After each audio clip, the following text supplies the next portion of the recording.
Well, shifting our attention now to the grain markets, we were joined this week by Jeff Peterson, president of Heartland Farm Partners.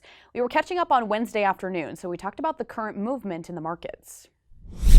Jeff, we've kind of seen a small uptick in prices in the last month. Let's start 30,000 foot perspective. What are you seeing in the markets right now? You know, it's been a very volatile summer. You think about it overall. We've had weather problems where we had a really late planting that got started up in the Dakotas and it ran the market up. And we kind of peaked the market out, in May, and then we peaked it out again in the middle of June. And then we kind of pulled this market back. And you're exactly right, Alex. We're getting another little bounce in here right now. And that's all being driven based off the weather and the thoughts of what that could ultimately end up meaning for yields. Absolutely.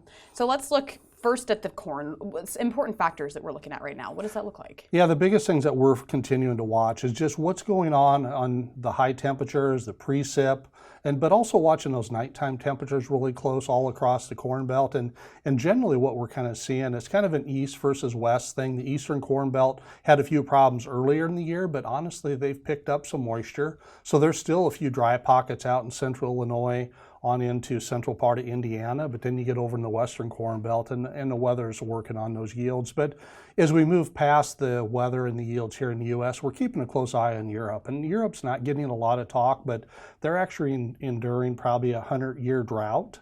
So they've had extremely high temperatures and they've had not enough precip.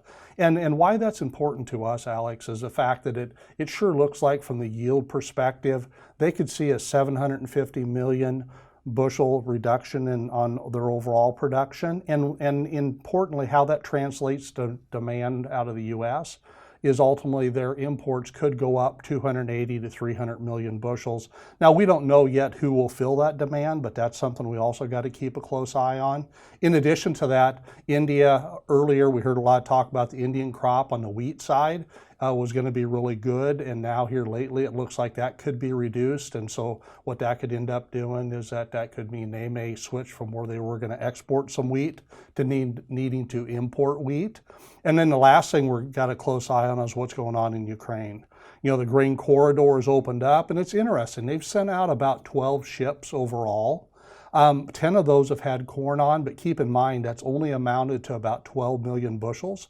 But all those ships that have been sent out so far were ships that were stranded. So imagine there's been some crews on those ships all the way back to February 24th. Some of those ships only had skeleton crews, but some of them had full crews.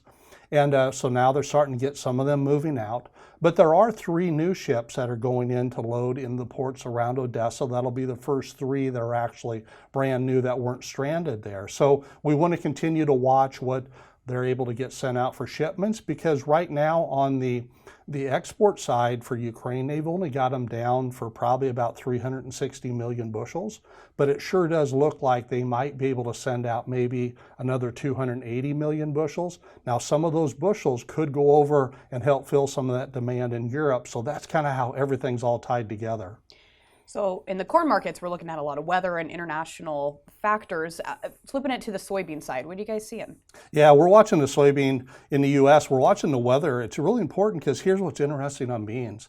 Beans could have a really good crop yet if we'd get some rains. However, they're not as far along as what corn is. So if the rains don't unfortunately come, those yields could be impacted even more. The other thing that we're watching really close, in one of the bills that passed in the Senate, it actually went ahead and approved basically the tax credit on renewable diesel and biodiesel. And as a result of that, we're watching that close because we know the renewable diesel market has the potential to use up a lot more soybean oil. So we're watching what the demand side there. We've also, believe it or not, we've got our eye on South America already, because starting on September 15th, they'll be able to start planting soybeans. In the southern part, it actually could even go a little sooner. It could be September 10th. Now, what we're watching down there, though, is this whole setup with La Nina. Hard to believe we're talking about that again. We're going into potentially our 3rd year of La Nina. But in La Nina, what it does is it ends up giving us some warmer and drier conditions in the southern part of Brazil on into Argentina. So we want to watch and see what impact that has as they get ready to plant that soybean crop. We're filming this on Wednesday, so obviously the World Agricultural Supply and Demand Estimate that report has not come out yet. We know it has been hot and dry here most across Nebraska, but as we look at the national picture, is that going to impact those yields? Yeah, it sure is. I mean, as we dig into that deeper, let's start in Nebraska first. A few things that we're seeing on the yield side. We think overall yields are coming down, especially in Nebraska. To give you an idea, one thing we watch comes out of the weekly crop progress report. That comes out on every Monday. And in that particular report, what we watch is how's the topsoil moisture, the top 6 inches. And they're 74% short to very short. That compares to 51% last year. But that 74%, that's the 5th driest we've been all the way back to 1995. And then we go and look and say what's going on deeper in the soil. We take a look at the subsoil moisture, and that's 71% short to very short versus 57% last year, and that's rated the 6th driest. So those conditions, and on top of that, that's just the moisture situation.